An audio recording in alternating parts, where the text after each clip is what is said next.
Welcome all to another edition of Legal Tech Week. It's January 23rd, 2026, and this is the show where we talk about the week's news in legal tech and innovation with our panel of legal tech experts and journalists.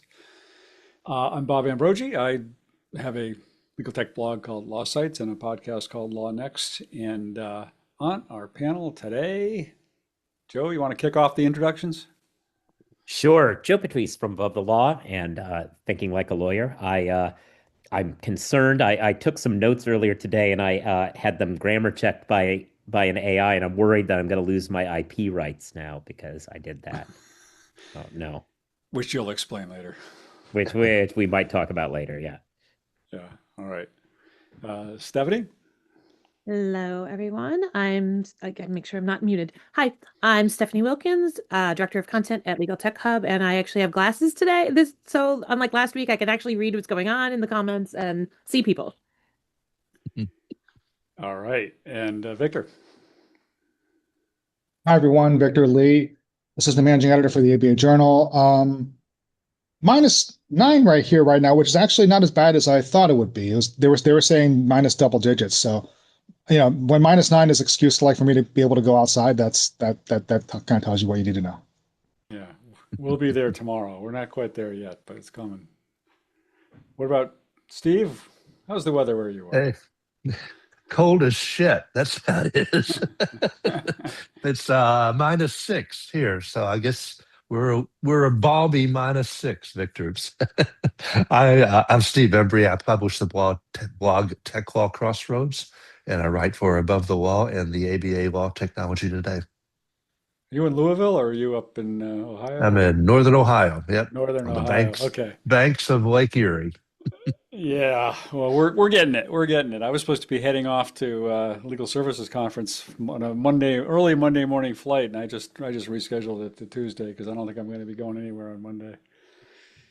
But we will see. Snowmageddon.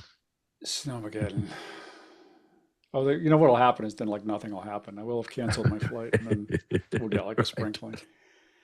Depends which, like the weather's just anyway. We're not here to talk about the weather. Um, we Huh. are here to talk about legal tech and other related things. So, Joe, I thought maybe I know this isn't even your top story, but last week as we finished off, we never got to your other story last week, which was actually kind of a fun story. So maybe we can pick up the thread from last week and then move it forward to this week. Yeah. Yeah. So this one I thought was interesting. It came to us from good folks at Roll on Friday. For those who are familiar with the UK side of the news, they wrote an article about a firm called Brown Jacobson, who tested sent around, let's put it this way, they asked for feedback from their staff by sending around a message from the firm saying like, hey, staff, we would like some feedback, at the end of the year, a survey about like performance and whatever. And, if you click on this link and go through the whole thing, there will be $100 gift card for you for participating in this HR survey. And when people clicked on it, they were told, lol, you idiots, this is a phishing attack. You've been tested and whatever. This was not a popular move with the staff. And I understand. So I went at the ILTA Evolve last year. I went to a session where they talked a lot about IT people talking about these sorts of phishing tests that they do to see if everyone is, practicing good email hygiene. And I hear the argument that you need to do that to reinforce something beyond just telling people don't do it. One, as I put it, discretion is the better part of valor, though. And there's a couple of things that I think companies need to remember when they try to go down this road. One is if you piss everybody off, as a reminder, the number one vector for a cyber attack is a disgruntled employee. So maybe don't tease giving them money and taking it away from them, because that just creates more disgruntled employees. And the second is if you're a firm, I assume HR isn't happy with the idea that you have now just conditioned everybody never to answer an email from HR, because that's not great either. Just because you can do a test doesn't mean that's the right test to do. There are other times to do this. And indeed, there's over there, they have a cyber, like a national cybersecurity unit, which is the sort of thing that the U.S. had but has gotten rid of. And because why would we care about that at a time of global cyber attacks from many multinational international adversaries? But they have a system, they have a version of that put out a paper warning companies don't do this to your employees. It's just not worth it. And they actually, that report goes through many of the things I just said, that like you condition them not to care, you make people more mad. It's just not worth it. But here we are. And this is unfortunately a thing that keeps coming up. It's happened a couple of times over there. I'm sure it happens here and we don't hear about it. But just be if you have to do a test like this, just be cautious about whether or not you're causing more problems than you're solving. Okay, but here's the thing, right? So I love it. let me devil's advocate here. Okay.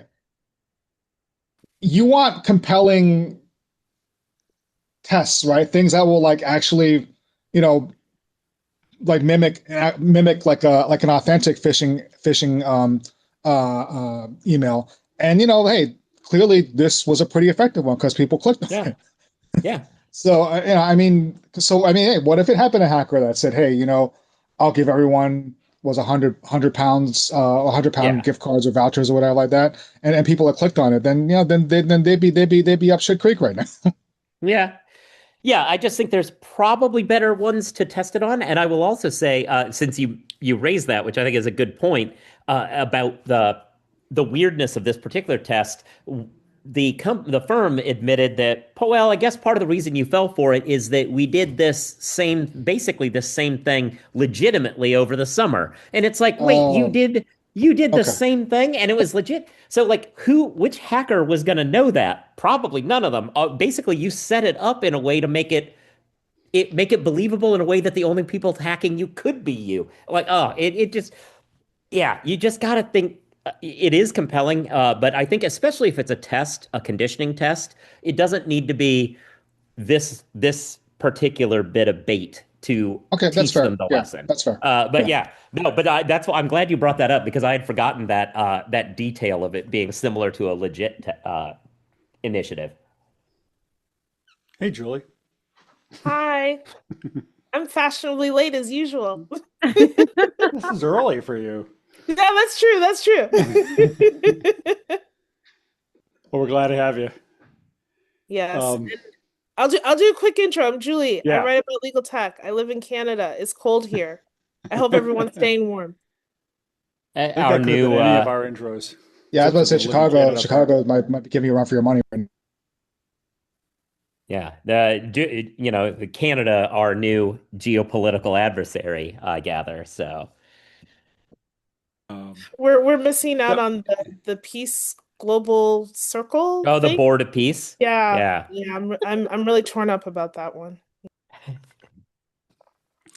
On that phishing story, did one thing I didn't think your story said or the roll-on one either was did it actually come from the law firm's domain or did the email come from somewhere outside the law firm? Do we happen to know that? That's seems like relevant. That's a great point, and it didn't. Neither story gets into it because I was taking it from what Roll-On had compiled. I will say, my guess is if it had come from purely internally, that makes it an even more bogus test. My guess is it's one of those situations where it was from the Brown-Jacobson domain with like one of the E's being like a slightly different E and such that it like one of those clever spoofs. And that must have been how they did it because otherwise it's even less fair. Right. Or like head of HR at gmail.com or something like that. Yeah, this wouldn't even be a valid test if it came from the internal. I mean, that's what you're supposed to do is check where it came from. Yeah. But also, even that is not always easy, but yeah. Well, yeah, I mean, like your HR's internal email might not be HR at That's firm, true too. So it looks legitimate. It's just not. I mean, like we do phishing internally things here that like initially come from like IT at Legal Tech Hub, and we're like, we don't have that email address. But the first time it came through, we were all like, no one clicked on it, but we were like, do we have an IT department now? Like, yeah. And not for nothing, one like multi-stage attack that somebody could do is hack in and get the credentials of a legitimate internal person and then send the malicious link from there. So that's another way they theoretically. I mean, I guess if once they got in there, they probably don't need to do it, but that is a thing they could theoretically do. Well, and I've worked in organizations where we've had this issue, that type of phishing email where they hack into the legitimate one. And what I found is maybe they can't get access to a certain thing, or they're actually targeting individuals, right, for other types of fraud. So Yeah. it's like, oh, this looks like a legitimate email, but I need to log into my personal email for some reason, or into some other different type of bank account that they don't have access to. I have seen that. So um, it doesn't always give you all the credentials or access you need when you get into someone's email, employees' email, because there's usually not that one person who has access to everything, right? Yeah. Yeah, that's a good point. All right, we've got a couple of stories on our log today dealing with sort of trust in artificial intelligence is maybe the broad theme. One is a survey that Victor, that the ABA Journal wrote about. Another is a story that Steve picked up on. But Victor, maybe we could start with talking about the survey that you guys reported on. Yeah, I mean, this is one of those. It was done by Paragon Legal. I think they sent this survey around to a bunch of people and whatnot. We just did a quick brief on it. So basically, the gist of the survey is that probably like a little more than a third of law firm of legal leaders say that like only like a little more than a third of legal leaders say that they trust using generative AI in high stakes decisions. And so there's still basically what the crux of the survey is that there's still quite a bit of skepticism as to how effective these tools are, especially if they can use it for really big cases like complex litigation, but the company lawsuits and things like that. And so it's again, I don't really know like what how this necessarily stacks up against like other surveys and whatnot, but it does kind of show that as much as lawyers and the legal industry has embraced these tools, there still is quite a bit of skepticism about just how effective they are. And maybe in the next coming years that the number of people that trust it will go up as they become more effective. But it does kind of show that at the end of the day, the legal profession is still the legal profession. They're not just going to like wholeheartedly embrace a tool, especially for something that's a really big case with a lot of money on the line. So it was just interesting, just sort of like what their findings were and one. And I think one of them said that nearly 2/3 of the people who responded say that AI should be used for legal support instead of attorney-led decisions. And then some other people have said that there's a 40%, that 39% say that their organizations are adopting AI too quickly. So it does it doesn't necessarily go against some of the other surveys that we've seen where we've seen widespread adoption. It just shows that there is still some skepticism, especially from people who are involved in like certain types of lawsuits. And I think that makes sense. That probably tracks with kind of how lawyers are and what we know about them. I find the 39% saying they're adopting too quickly. I find that really interesting. I do too, yeah. As somebody who's been writing about AI for so long and talking about AI for so long, because I think we have all written that version of a story where we give ourselves a pat on the back for adopting pretty quickly AI, right? Like I know I have written that version of the story, and yet people are saying it's going too fast. It just makes me wonder, like, what is the optimal speed here, given where we are right now? Yeah, but but again, that if you look at generative AI as the outlier, right? That this is probably the one thing that lawyers and law firms and legal companies have adopted quickly, even to the extent that they have, compared to like TAR, compared to the cloud, compared to even email. yeah, I'm sure people who remember all the resistance to those pieces of technology are probably like, oh wow, we really are moving a little too fast with this thing. What's going on? So I can understand that. I mean, because again, I mean, there's even implicit in like what we've been saying is that like even we kind of can't believe that it's been this quick. Even and we're around this stuff all the time. So yeah, I mean, I can see how like lawyers, especially people who've been around for a while and who remember all the other things that were supposed to come in and completely reinvent the wheel that ended up getting bogged down in like red tape and not being adopted. So no, that makes sense to me. Yeah, my question what about it was kind of, again, I've only read your story, the ABA Journal story. You didn't write it, Victor, but Amanda Robert wrote it. But like, what does it mean? I'm not sure when it says only 37% of legal leaders trust the use of generative artificial intelligence in high stakes decisions.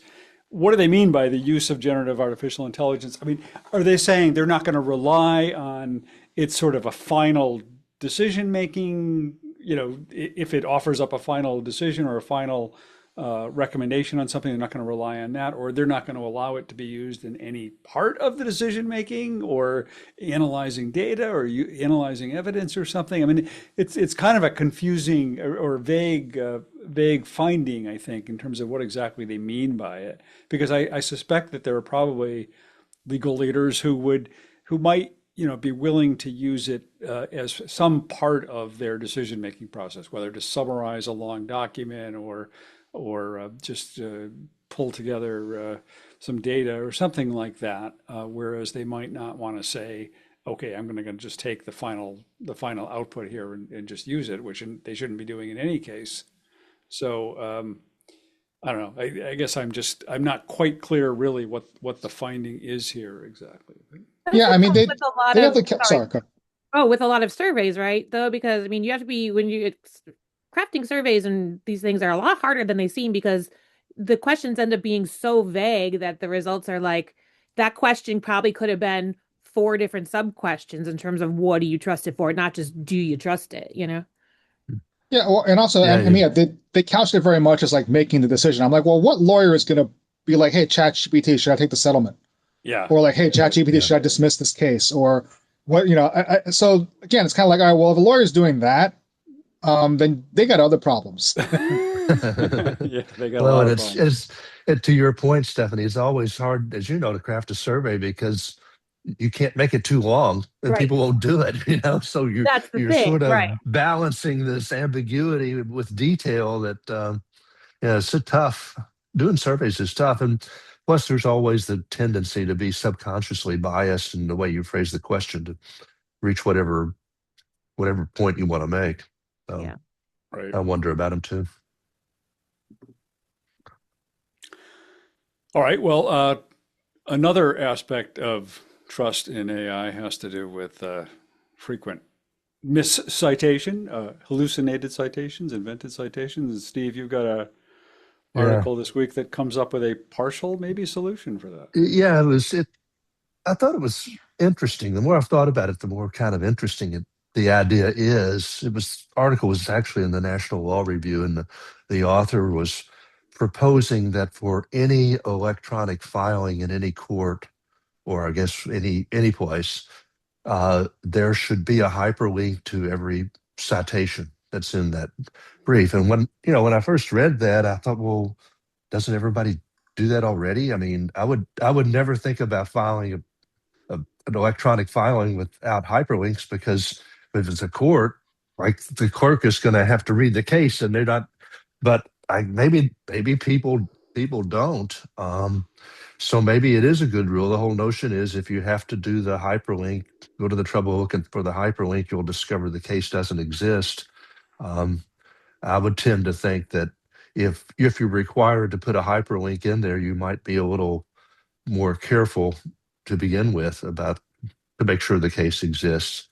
And the other aspect of it too is, if you get a case from ChatGPT and you ask for a cite, even if it's a fictitious case, you may get a cite to something that doesn't exist. And if you just click copy link and paste it in there, you're sort of in the same boat, I guess. Although, again, the more I've thought about it, the more it doesn't seem like a bad rule, even though it's probably should be good practice. But I mean, if somebody's going to cite a fictitious case, they're already out of the realm of good practice, I suppose. It doesn't address the inaccuracy rule or inaccuracy problem rule, inaccuracy problem where you cite a case, the case exists, but it doesn't stand for the proposition. But again, if you're forced to put the hyperlink in there, then you probably think, well, that means it's going to be real easy for the clerk or the judge to find the case. So I better make damn sure that it says what it's supposed to say. So indirectly, it could have an impact. But so I just thought it was an interesting, you know, interesting approach that's a little bit different than what the sort of the certify that you read all the cases. I mean, it's a little more practical, I guess. So I thought it's kind of cool. Yeah, I think it's super interesting. And as a purely technical level in a vacuum, I love this idea. But it does present the problem of then if you are required to do this, you then have to have the tech to be able to do it. And not everyone is going to. So it does Yeah. create that access to justice issue with it. So somebody's going to have to make this tool available to your pro se Right. litigants or your Well, it's yeah. To be fair, the author was the rule he proposed would exclude pro se from Okay. litigants from for having to do that. But keep in mind too that there's still a lot of places, not in the federal system, but in state systems where there's paper filing. Hard to believe, but I mean, the state that I'm from, Kentucky, we don't have a mandatory electronic filing rule. Some of the local rules require it, but so there's still a lot of places where it's still paper, which is another problem. Yeah, I'm just as you started with this, I was like, what do we do up here? And I think I'm gonna have to write an article about it because I'm just looking at the Supreme Court of Canada website right now, and they mention how you can't so there's like a section here on hyperlinks, and it says, but don't hyperlink between documents because our court electronic system can't read the hyperlinks. So it's like it can read the hyperlinks to websites, but it can't read these type of hyperlinks. So that just opened a whole other question to me of like, because I like the idea too, and we have e-filing here in various jurisdictions, but like, does the court management system, their electronic filing management system, allow for hyperlinks? Because it's going to go to an outside source, right? Like you're linking to some sort of database or Westlaw or whatever, and we all know how electronic court systems are not always the greatest. So that also creates another issue. We just talked about phishing a moment ago. And so there's a cybersecurity issue now too. So like I love the idea, but now as I'm thinking about it, there's some technical issues here. Even if every jurisdiction across the US and Canada had e-filing. Yeah. It's one of those things is like everything else, the devil's in the details. Well, yeah, and exactly. Like I think in theory it's a great potential solution, but in execution there's still a long way to go. Although, my first although the reaction- What if, solutions, what if you have an agent? What if you have an AI agent that then hallucinates an entire case that then you can link to, and then hyperlink into onto your document? Then yeah, If we just had AI agents but, deciding the case, then it wouldn't be a problem. we don't have to worry. Yeah. Well, I mean, the interesting thing about it too is the other solutions that we've come up with so far haven't worked very well either. So couldn't be much worse. Yeah, my reaction was what Stephanie said, the access to justice issue. That I mean, there are going to be a whole lot of people who can't cite to Westlaw or LexisNexis or whatever else, and then even I think I think I'm right on this that there are going to be there are those cases that are unique within Westlaw that if you have LexisNexis you can't cite to the Westlaw ones, or the other way around is true also. And I think was it Mike who just pointed out, or somebody just pointed out in the chat, I think that like Fastcase did try and have this like thing where they would try and have sort of public links to all the cases.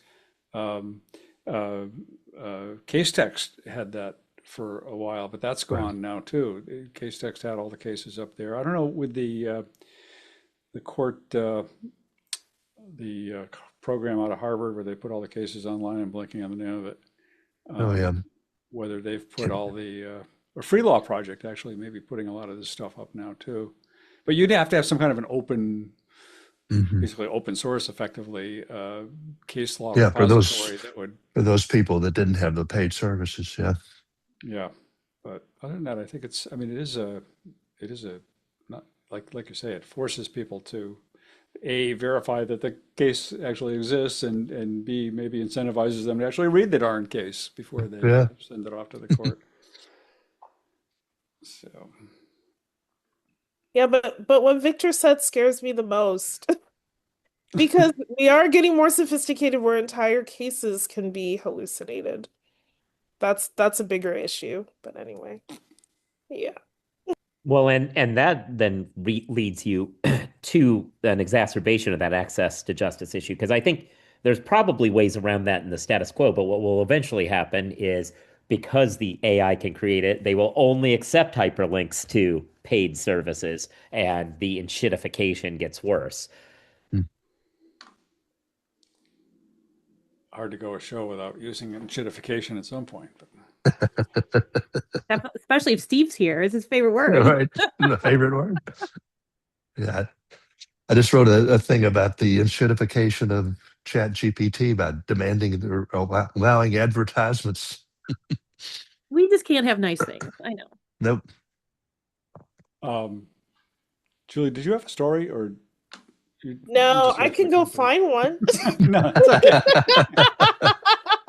I didn't get around to picking one either. You can make one up. I can. I'm here for the vibes, I guess, you know?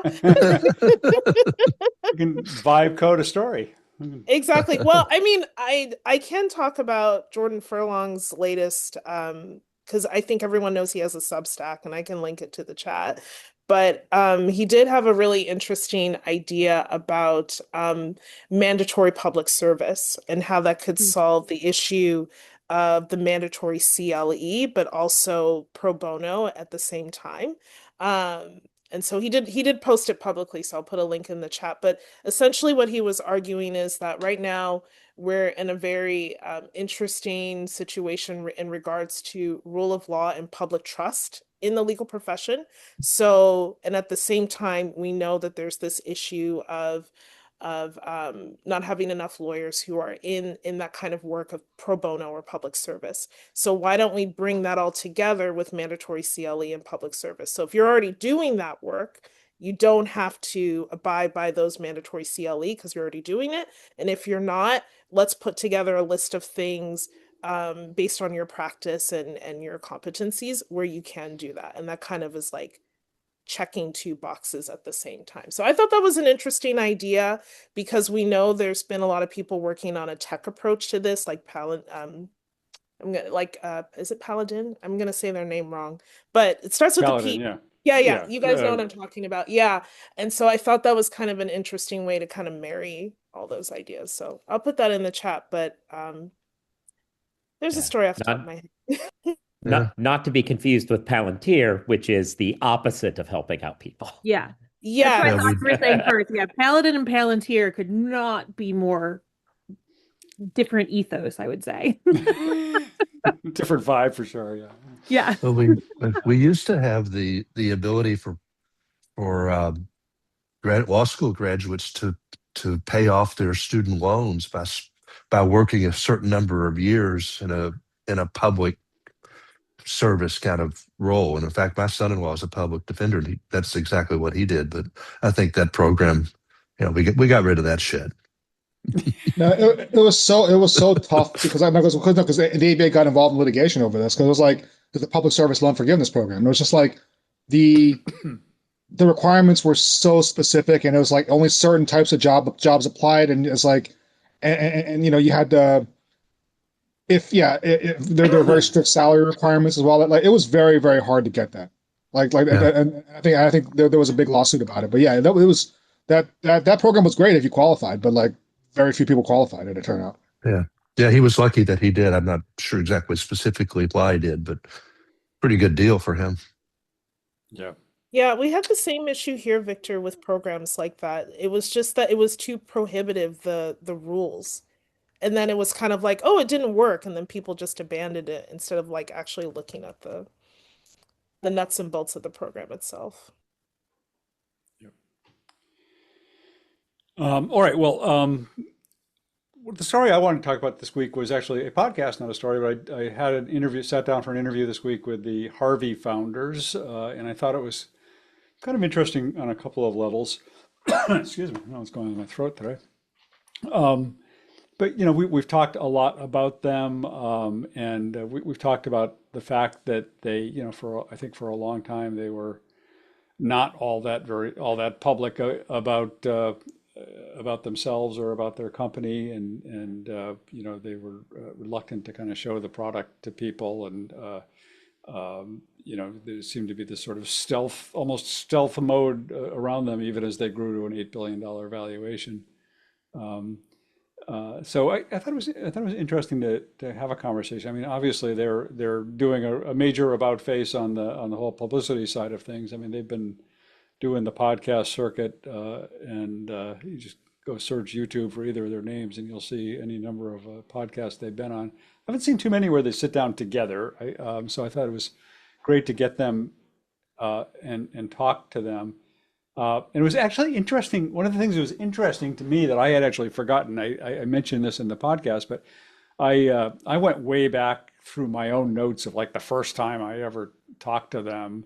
And it was interesting that when the first time I talked to Gabe Pereyra, who's one of the founders, that what they were thinking about was actually like an access to justice product. I mean, they were really thinking about how can they use generative AI to enhance the availability of legal information to low-income people or small businesses and that sort of thing.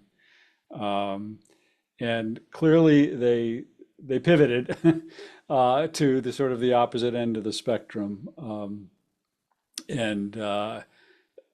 I think, I asked them about that. And I think their kind of take on that was more that that's where they kind of really saw the use cases as ChatGPT 4 came out and they started playing around with that. They saw really, the application. Of course, Winston Weinberg had been at a large firm, but really only a year or so, I think, before they started the company. It's interesting how also that I think one of the things we talked a lot about was kind of what were they doing for a while in those early days, and we talked about how when they first kind of got this, their big break was this deal with Allen and Overy, where suddenly nobody had heard of Harvey, and then suddenly in what was it, February, I think, of 2023, when they suddenly Allen and Overy says we're deploying this AI platform throughout our global firm of 3,500 lawyers or whatever it is, and everybody was like, wow, that's weird. I think for the two founders, I think what it was interesting hearing them talk about how they had kind of focused on the AI, the sort of the chat side of the product without really kind of thinking about the whole infrastructure underlying the product and what was needed to really kind of take this kind of technology to a large major law firm. And so I think that partnership really was something that kind of put them in the position of having to be nose to grindstone for a while. There were 4 employees at that point, so they really had to go big time into just trying to figure out how do we build out the security and governance and everything else, infrastructure that's required here to be able to serve this kind of a client. And so, so as much as we kind of wondered what they were up to for a long time there, I think what they were up to was really trying to get their product up to speed to match the requirements that the customer base had that they were going after it. So I thought it was a kind of interesting in that sense. And then I think one other thing I thought was interesting is I had kind of had the sense from some of the stuff I'd read at that time that some of the early adopters among the larger firms came as a result of a push from leadership at the firms. And they said that really wasn't true. It was much more sort of the rank and file individual lawyers who just kind of started using this stuff and pushing for their firms to bring in Harvey and look at it and talk about it. And so they felt like the adoption, they felt like they did not have a problem with sort of deployment and adoption within a firm because the pressure to bring them into the firm in the first place came more from the working lawyers rather than the larger, the partners or the executives or whatever. What else? I mean, those are the kind of the things I think that stood out to me. And I know the other thing that we talked about is just this question of, the big question of is their biggest competitor right now just OpenAI itself or Claude itself or one of the other sort of pioneer models out there, and what stops them from just doing what Harvey's doing. And I think they were sort of frank about the fact that they certainly think about that, and that's something that they do lose a little bit of sleep about, but they feel like the strength that what they've built is the infrastructure that they built up over those a couple of years of working with large firms and corporate legal departments, and that it's in a way it's not so much the AI technology at this point as it is the whole infrastructure and capabilities that support that and their ability to do partnerships with other AI vendors and providers, and like they're doing with LexisNexis or Adorant and some others. So yeah, that's a sort of a quick summary, but I think it's worth a listen to people who haven't listened to it. It's an interesting conversation anyway.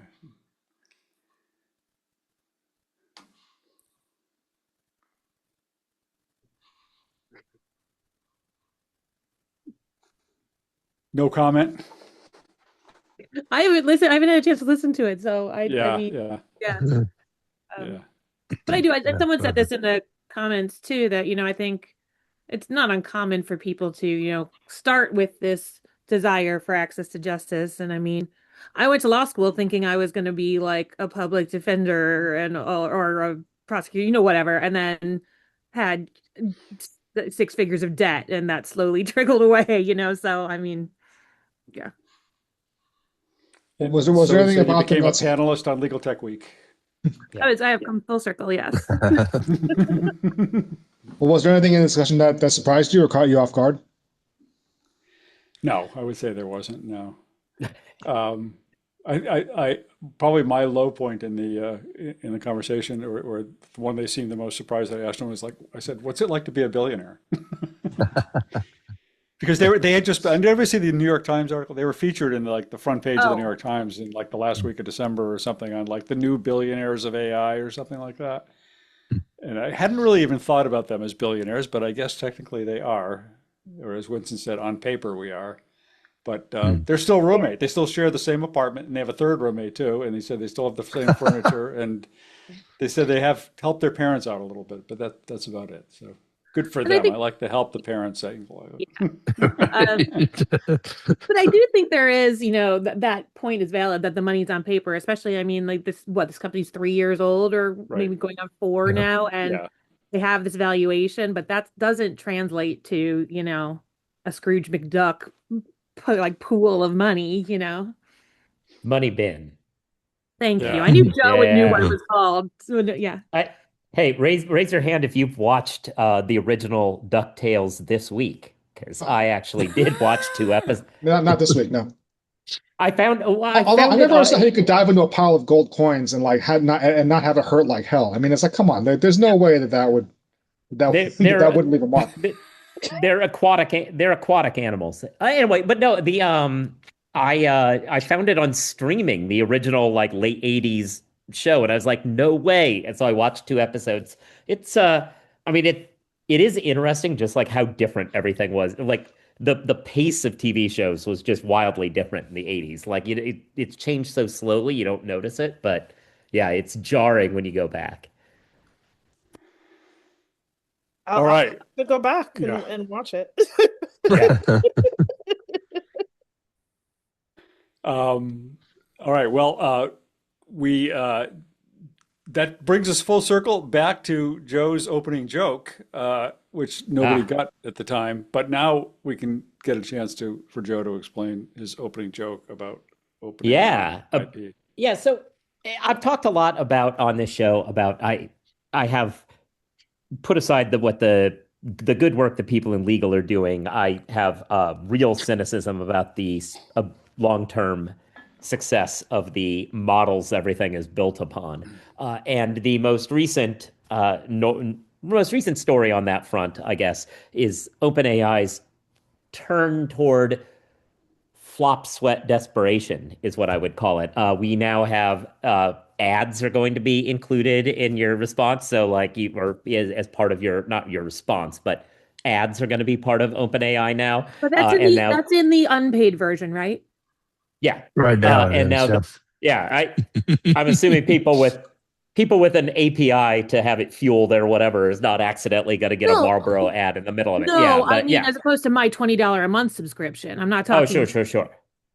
Well, for now, we'll see exactly how desperate they start getting. And the next aspect of it is I believe it was the CFO. It made a remark that they're going to shift towards claiming IP rights over any work that the users of the GPTs invent, which I find hilarious for a company that stole everyone's IP in order to train it. And I don't mind. I generally have a fairly permissive view of training. I don't think it's necessarily stealing to train, but a lot of people do, and they fought that for a long time and said, no, you don't have any IP rights into whatever we do with it. And now they're trying to claim that if our AI helps you invent something, we get to have some cut of that, some royalties is what they're saying. And can you imagine if like Google came out and said, we saw that you did a search to find out information about this as part of your research. We feel we deserve a cut of your invention. Like, there's no way that would be tolerated by anybody. But OpenAI seems to want to do that, which I think between the ads and now this push, it suggests to me that the fact that they've never made any money, and this is a thing I've talked about a lot in the last couple of years, they wildly don't make money. And not just they don't make money because tech companies don't make money, but like by factors of 10, 20 aren't making money the way other tech companies don't make money, and then fund themselves, and while still losing money, fund themselves by borrowing from the people they then pay, meaning that it's just a cycle of IOUs that are never going to get paid. All of that leads me to believe that somewhere in the OpenAI world, this has now caught up to them, and they're trying to find a way out of it. I also think that the other providers are having issues too. We saw Microsoft give an interview. He gave an interview where he was just like, everybody needs to start buying more AI, or else we might lose the social permission to use all this electricity. And I'm like, newsflash, bro, you don't have it now. And then we had NVIDIA saying that we really need to have all of these business leaders and PhDs and otherwise experts stop talking to governments about how it doesn't work, because that's really causing us problems. And I'm like, sounds like a you issue. If you're having trouble selling this and making money, that's not our job. You should figure out a way to do it. They can't come up with anything that's actually revenue producing that this stuff is useful for. I saw that Google now has a thing where you can ask it like to help you buy winter gloves, and it'll tell you gloves are a good idea. And I'm like, and everyone's gushing about it. And it got me starting to think, is it possible that the fixation people have on agents in particular, but also just kind of generally these tools that are coming out, is it that they've just forgotten how the internet works? Because I saw one breathless tech reporter talking about how brilliant an agent he tried out was, because he told it the two places he wanted to go between. And after 5 or 6 minutes, it came up with a path between them. And I was like, it's Google Maps, bro. I also saw somebody talking about a calculator built on GPT-5, and you like typed in the numbers and then it thought for 10 seconds and gave you an answer. And I was like, calculators do that immediately. Like, what do they just not understand that the world exists outside of this shell? I don't know. But here we are. I guess I feel I tried to, I couldn't read the article either, as some people said, but I did like Google it and find other sources of the article. And I get a different take on it, which was that it's not so much that OpenAI is just sort of like, sort of randomly going to be taking your IP or something or some share of it. I mean, they're more proposing that they be able to kind of maybe enter into big enterprise partnerships with companies to co-develop the use of generative AI in support of whatever a company is doing. I saw examples talking about like working with big pharma companies or something like that. Yeah. And then they have some kind of a joint, a joint licensing or something where it's, as through that partnership, they become partners in that whole development project and therefore get some share of the IP or licensing or something. Yeah, it's definitely going to be enterprise. Yeah. Yeah. It's not going to be us. We're not going to accidentally write a paragraph with it and get told that our email is now. Yeah. Yeah. But I mean, it's something that's going to be negotiated so much as they're not just going to like take it or exercise some right to take this IP or something.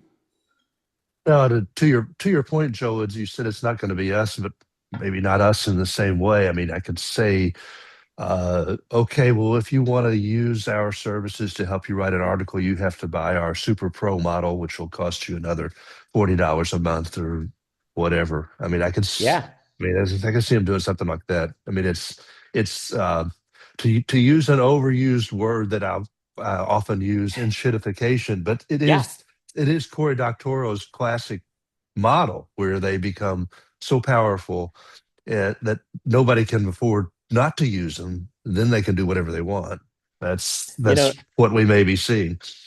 On that point, I will say that I saw another, leading off of enshittification, I saw another tweet that put it I can't remember who did it, but put it in a good way. It's like, it looks like OpenAI is rolling out its post-market consolidation rent-seeking strategy, but before market consolidation. Like, this is what they intended to enshitify it with always, but they assumed they at this point would have a monopoly and they could just get away with it. Now they don't have that luxury, so they're rolling it out to try and keep the doors unlocked. Yeah, absolutely. And somebody pointed this out in the chat. Like, this is very similar to what's happening with streaming services with Netflix and and the others. And we know ads are going to be rolled out in the paid model because they didn't have this paid model before, right? We know the product that OpenAI is selling, even at the enterprise level, has changed drastically the last few years. There will be some sort of premium model where you don't get ads, and then there'll be a paid model where you get ads in the same way that streamers are. I'm fascinated by how quickly we got here to this point. I'm not surprised, and as you said, OpenAI loses money even more than typical tech companies do, which is why they've been so busy raising so much money the last couple of years. Obviously, other things in play. Um, and so, yeah, it makes me very cynical, obviously, and I'm already very cynical about AI. But I do think this idea of enterprise and them taking a piece out of the IP, that is, boy, is that a hard sell. That's a hard sell because um, you guys will remember that case. I think it's with Sony where somebody accidentally gave trade secrets through Samsung. AI. Yeah, exactly. Like, Samsung. yeah, it Yeah. was Samsung. Thank you. So, Yep. like, this idea of no, now you can trust us to create something using these complex models, and we'll take a cut and you take a cut. Like, I just, again, it's quite sophisticated and complex now what's going on if we're talking about patents and innovation and all of that. So the trust factor, I just don't even know how that would, like, that's just a non-starter to me, yet alone all the other stuff that's going on. Yeah. Yeah. I will say on the streaming services and the upgrades and the ads, if you have not watched the Common People episode of Black Mirror in the most recent season, it is like disturbing and dystopian, but like extra. I can never ever, no one should ever name anything plus as an upgrade since after that. It's like, yeah, it's an extreme version of that, and I recommend it. So one other thing that happened this weekend, I don't know if we need to spend a lot of time because I think we're going to be talking about this a lot in the future, but Alexi kind of fired back in that lawsuit with the Fastcase filed against Alexi, Clio, Fastcase, VLEX, whatever you want to call it now. They had, of course, filed their complaint a while ago, and Alexi fired back. And I think it's an interesting counterclaim that they've filed. There's a whole lot of he said, she said going on here, as happens with litigation, and who knows how this is all going to play out.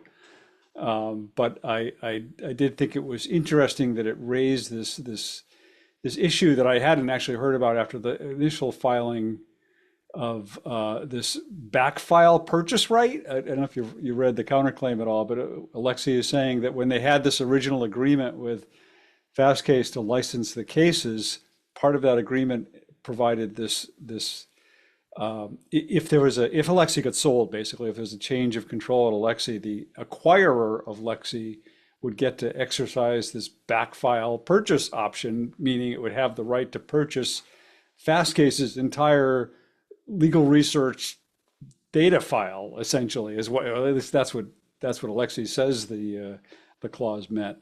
And that's what kind of was spurred this lawsuit by Clio when they acquired VLEX and acquired all this data and suddenly became aware of this so-called backfile purchase right. Again, I know Clio is debating and disputing all of that and says this is simply a matter of Alexi violating a licensing agreement. But there's also a little bit of things coming back to haunt you here. I thought there was a couple of interesting things because in the original case that Fastcase filed, I think I mentioned this before. One of their pieces of evidence that they cite in the complaint was a video demonstration that Alexi did with me on my site, where you could see the link to the Fastcase case in the background on the video. I mean, they weren't hiding it. They were open about the fact that they were using Fastcase's case law collection, and that was actually cited and included in the complaint. And then in Alexi's counterclaim, they've got a quote from Ed Walters, where Ed says that case law should be, quote, like electric power, nearly ubiquitous, inexpensive, reliable, and useful for powering other things, talking about just the availability of case law, which also came from an interview that Ed did on my blog back in 2017.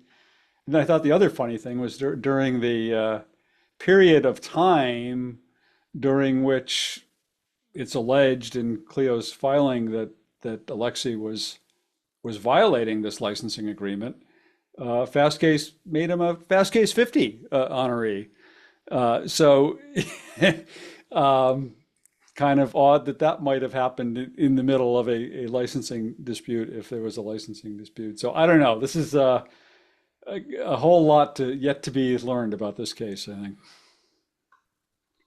Yeah, I mean, I will say, like, I used to be a practicing litigator, and it's been a while since I just like got really engrossed and pulled into court filings. But I like sat there and read them. I mean, a lot of it was it's fascinating stuff. And I mean, a million questions in my mind about it. I thought the Fastcase 50 thing was interesting because like that was the same year I got into Fastcase 50, and I was like, ooh, is this like a bigger badge of honor than I thought? But But no, and it's like, and I will be the first to admit that the only time I have ever known anything about antitrust law, if ever, was in law school. So I don't claim to know about it. But one of the things I thought was like really interesting that they kept repeating was this fact that Lexis and Westlaw don't license their stuff. Fastcase was the only place that you would license it. But I'm like, they're not required to do that. That is a Right. business decision. Aside from this particular agreement at stake, that is a business decision that they themselves could have undone at any given time. And it keeps seeming to be implying that like this is anti-competitive because they were taking away the only place that would do that. But they didn't have to do that. Mhm. I mean, I don't understand how that makes it anti-competitive, like especially when I mean Clio wasn't doing legal research. Like we all know, like, yeah, Ed Walters, we all know him. He's a great guy. He always did want to give all this stuff away. And like it started clamping down when VLEX purchased them. And you know, I mean, because it is a huge business advantage. And at any given time, they can decide to not do it. So sort of positioning it as like cutting off the only existing source of this stuff. Mhm. I'm like, these three companies that have it spent a lot of time building it up. It's not like they lucked into it and then are sitting on it. They're not, no one's required to license that, even though they did. Yeah, that's a great point. And of course, there are things like the Case Law Access Project and Yeah. Free Law Project and other such things out there now licensing this stuff. Yeah, I've written about this before, obviously, because these issues came up with the litigation with Ross Intelligence. And this idea of, these databases aren't really accessible to people who want to use them to build, products and services that, whether serve the public, clients, whoever, and how case law is not supposed to be proprietary, but the way that it's packaged digitally and all this other stuff, it is proprietary. I don't think we're going to get away from this overarching fundamental issue, which is we need case law like the way it's presented now in Fastcase and Westlaw and all these places. Yes, they did invest in it, but we also need it to be accessible. Forget about even the commercial interest, just from an access to justice perspective. We still haven't figured this out. Mhm. And even in a jurisdiction where we do have a Canly, it's not as if Canly is just like opening the doors to their databases either. So, because there's some underlying issues there. And so I get this is to me, this is a really fascinating case for the reasons that you guys have laid out. This fundamental issue, I don't think is on the back of Fastcase, like you said. I understand why they're making that argument. But I don't know if this is the avenue where we'll actually get a solution for it, Yeah, right? I understand almost the emotional and even intellectual appeal of the argument, but I don't know that it's a legal argument. And again, Mhm. I have never, nor will I ever be an antitrust lawyer, but yeah. They've got some big guns in their camp. Alexi does. I mean, the main lawyer is the guy who represented the government in the it's antitrust case against Google. So you know be interesting to it'll definitely be interesting to see how this plays out. And I think there was the Alexi CEO, I think initially kind of came out saying, "Oh, this is all a misunderstanding. We should be able to resolve this quickly." And now it's not looking like that's going to happen.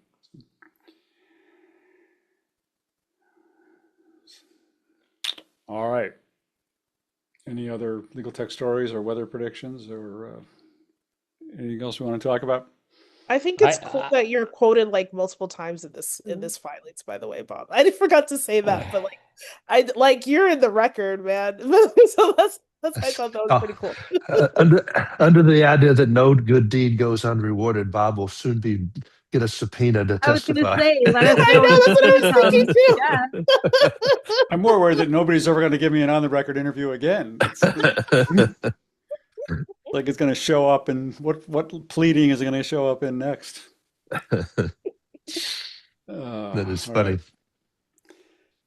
All right. Well, hope everybody has a safe week with the storm coming up across a lot of the country, I guess. And so, Yeah. And there's another one next weekend now. is that right? Apparently, that's also hitting the South. Oh, But even further, like one of the paths of the next one apparently goes into Florida now. Can Well, we I just go on reboot vacation. 2026? Can we just Yeah, I reboot know. it? I no. yeah. I know.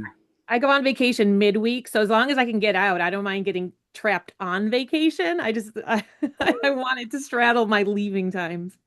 Yeah, and I was going to say I may not be able to do the show next week. If I make it to Texas this week, then I'm going to be flying home on Friday afternoon. So we probably won't have a show next week. But if I don't make it to Texas, we'll trade places because if everything works out, I'm going to Texas on Friday, so it'll be oh, where are you going? Austin. So okay, I'll be in San Antonio. All right. All right. Well, maybe we'll see each other. Maybe not next week, but maybe 2 weeks. But I'll send out a notice one way or the other. Thanks, everybody. Have a good week. So long. Bye. Bye.